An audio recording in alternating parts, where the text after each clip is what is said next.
All right, welcome. Today, we are diving deep into type 2 diabetes. But we're not just going to skim the surface talking about blood sugar. Nope.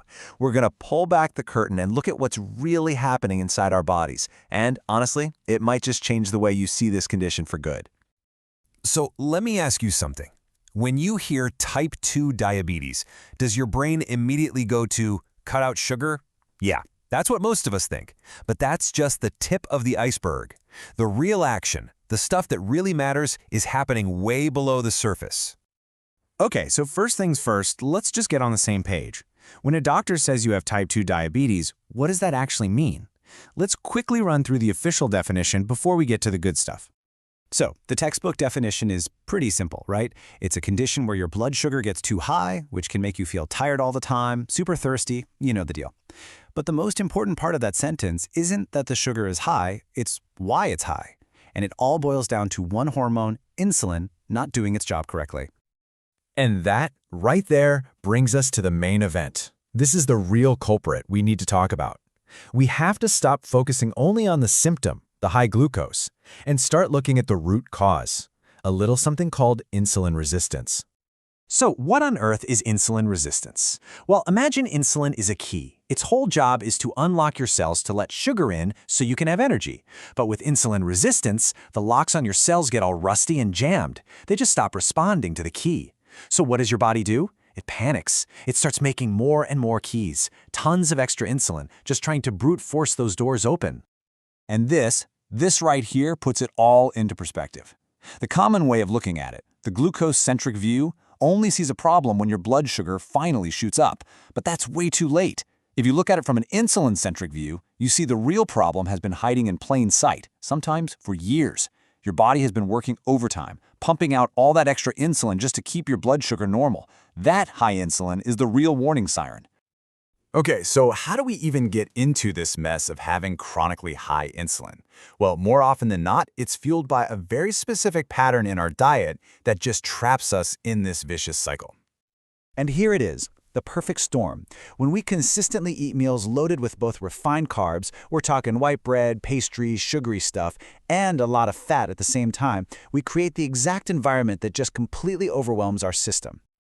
I love this analogy because it makes so much sense. Think of the fat cells around your organs, your belly fat, like a suitcase. When you keep forcing this high-carb, high-fat combo in, that suitcase gets overstuffed. It's bursting at the seams. At that point, the cells just give up. They become insulin resistant. And then, the fat has to go somewhere, so it starts spilling over into places it should never be, like your liver and your pancreas. That's when the real metabolic chaos begins. Okay, I know that all sounds pretty intense, but here is the incredibly hopeful part. Now that we understand the root cause, we have a clear roadmap. This isn't just about managing symptoms anymore. For so many people, this is about aiming for remission. So, what's the action plan? Let's start with a single, really powerful number, 15. 15 kilograms, or about 33 pounds. Research has shown that losing this amount of weight, especially if you do it soon after being diagnosed, is directly linked to putting type 2 diabetes into remission. That is such a clear, motivating goal to shoot for. And how do you get there? This balanced plate model is an amazing, super simple visual guide. Just look at it. Half your plate packed with veggies and salad. A quarter of your plate gets a good source of protein. And that last quarter, that's for your high-fiber, starchy carbs. It's not a complicated diet. It's just a smarter way to build every meal. And to be more specific, you want to be filling that plate with foods like these. We're talking tons of colorful, fiber-rich veggies, lean proteins that keep you full, and really good fats from things like olive oil and avocados. And if you need something sweet, fruits like berries are a fantastic choice. These are the foods that work with your body to keep things calm and stable. And on the flip side, here are the things to dial back. See how they connect right back to that perfect storm we were talking about? The refined sugars, the sugary drinks, all the ultra-processed stuff. These are the things that keep your insulin on that crazy roller coaster. Now, what you eat is absolutely the foundation, but it's not the whole story.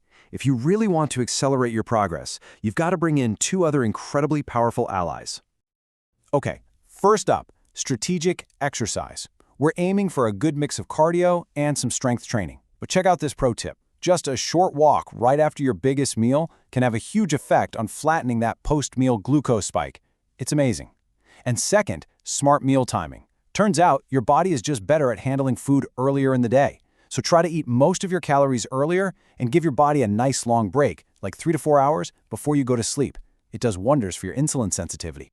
So when you put it all together, the big takeaway is this. This is less about fighting a war against sugar and way more about lowering your insulin and healing your metabolism. And that whole journey, that path to remission, it can literally start with your very next meal. So the real question is, what are you going to put on your plate?